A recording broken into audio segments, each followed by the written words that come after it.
Respected Professor Rishikesh, Professor Anandappa,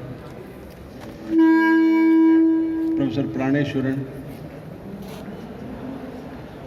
Koro the NCC cadet, respected teachers and the dignitaries who are present on this occasion.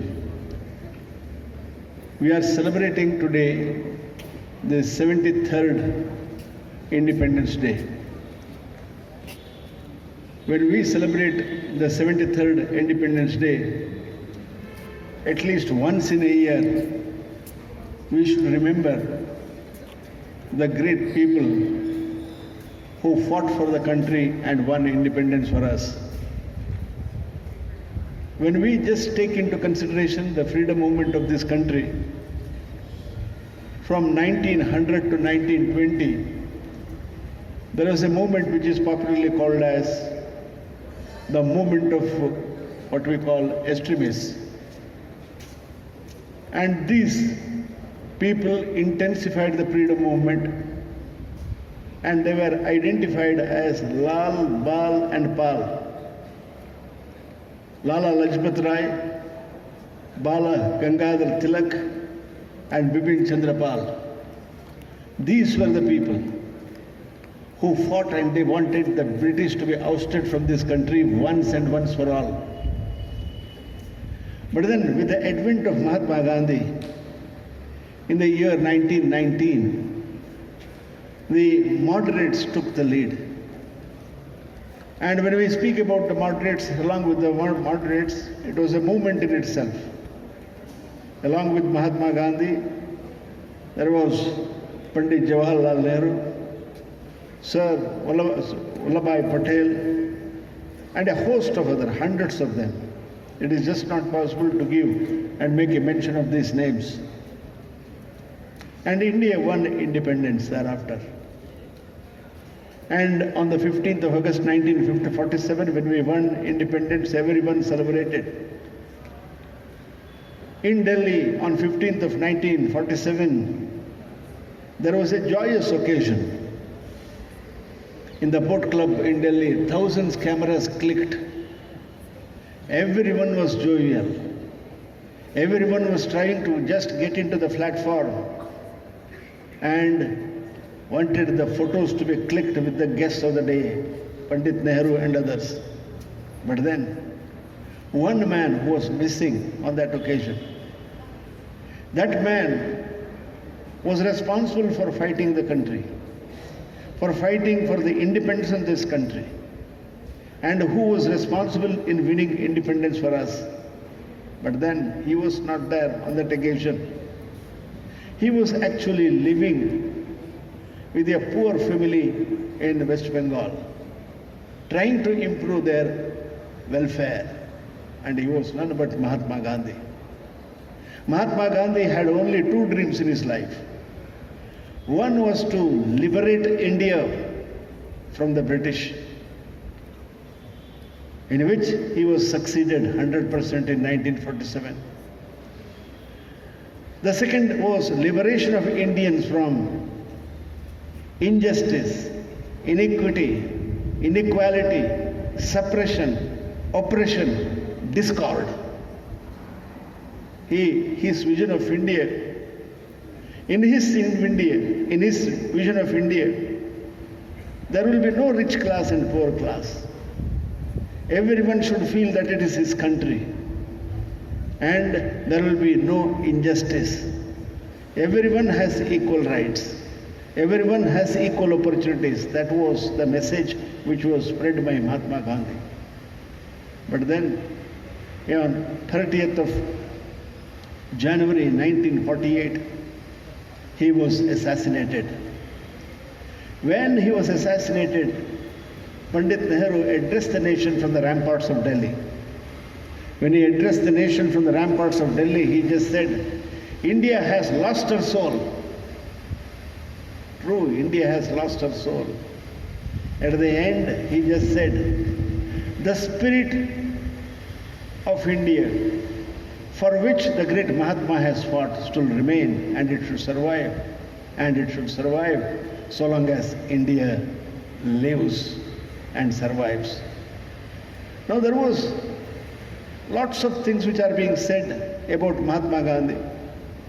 He was known for certain basic principles, and these principles were practiced till the end of his life. And generally these are called as the 7 canons of his life. I just intend to make a mention on this day because the younger generation of the present day should emulate and practice these things. He was the man who championed politics without principles, wealth without work, knowledge without character, commerce without ethics, science without humanity, pleasure without conscience, worship without sacrifice. He considered these are the 7 greatest sins, and that is why he was the greatest, remember, man of the century. He was called by Professor Louis Fisher. He was a Karmatma, Tyagatma, Satyatma, Dharmatma, and to crown all this, he was called as a Mahatma. Now there was another person who is none but Vallabhai Patel. Most of the people almost have forgotten the great man. And today we say, one nation, one constitution. And this theory was propagated by Sardar Vallabhai Patel, the Iron Man of India. Sardar Vallabhai Patel was known for his administration, known for his grit, known for his ability. If anybody forgets Sardar Vallabhai Patel, it is just like forgetting the sun to the solar system. There cannot be a solar system without the sun. So is Vallabhai Patel for modern India. It was he who shaped. And he had only 3 missions. I just intend to tell you those 3 missions in just 1 or 2 minutes. The first mission was to integrate the state of India. In the integration of the state of India, he was 100% success. Remember, in history, any student of history, if you are to read, India in the last 5,000 years until 1947 was never integrated as one nation. There might be the empire of Kanishka, there might be the Mauryan Empire, there must be the Gupta, the age of the Guptas, or there might be the age of the Mughals. But then India was not united at that time. Look to the map, you come to know. When India became independent, remember the maps of those times,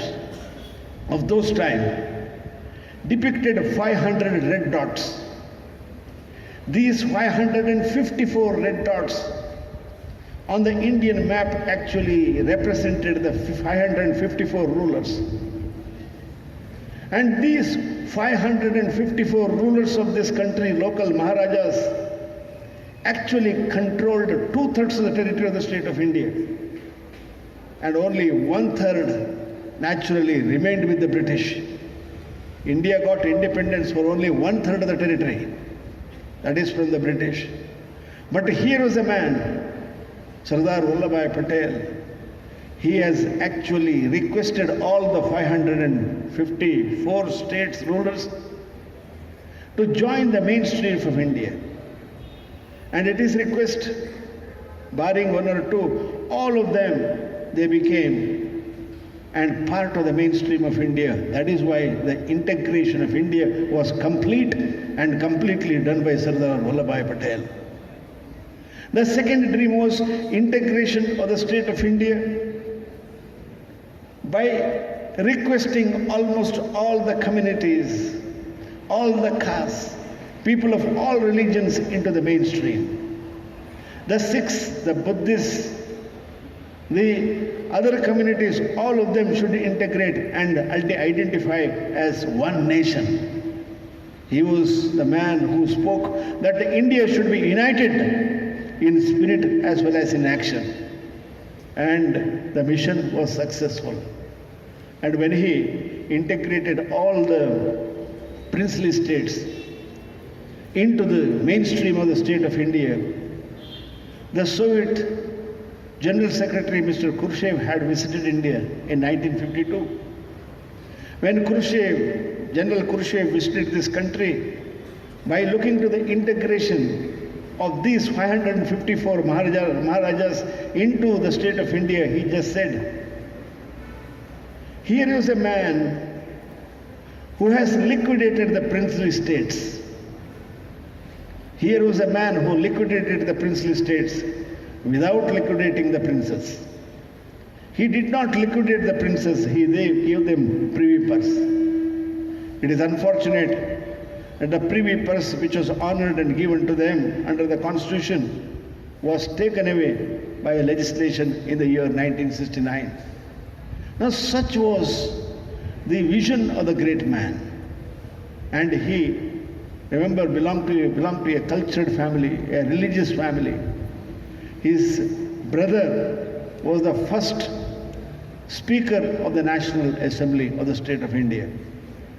And Sardar Vallabhai Patel carried his mission to its logical conclusion. This was the first objective. The second objective happened to be, it was Sardar Vallabhai Patel who started the IAS and IPS. The British civil service system was completely replaced by Sardar Vallabhai Patel. And in its place, he introduced the Indian Administrative Service as well as the Indian Police Service. And this was all the more required for the country because we wanted talented people to run the administration, to run the country, so that everything is in place. And in that mission, he was 100% success. And then the third important thing is, he wanted the India to be an economic powerhouse. He was the one who always used to speak, first and foremost, capital formation is required. Without capital formation, there cannot be capital distribution. So our people, the administrators subsequent to Sardar Vallabhai Patel, went on nationalizing the property. And they forgot just to listen to what he has said. First is formation of capital. Creation of capital is very much essential. And without the creation of capital, remember, you cannot distribute capital. And with the result, all the institutions that were nationalized in the initial days ultimately had to be given back to the private organizations. We remember this man. That is why he was the one who canvassed one nation and one constitution. So if at all we remember, today we remember these great men. One is Pandit Jawaharlal Nehru, for the vision he had. And the second one is Mahatma Gandhi. And the third important person is Sardar Vallabhai Patel. And he was compared by the London Times when he integrated all the 554 Maharajas into the Indian Union. The magazine, the newspaper wrote, he was perhaps more powerful than the Bismarck of Germany. Bismarck of Germany was the man who integrated 320 principalities in Germany into one Germany. But then, here was a man who integrated 554 local Maharajas into the Union of India. And on this day, we have to remember all the three and to salute them. Thank you.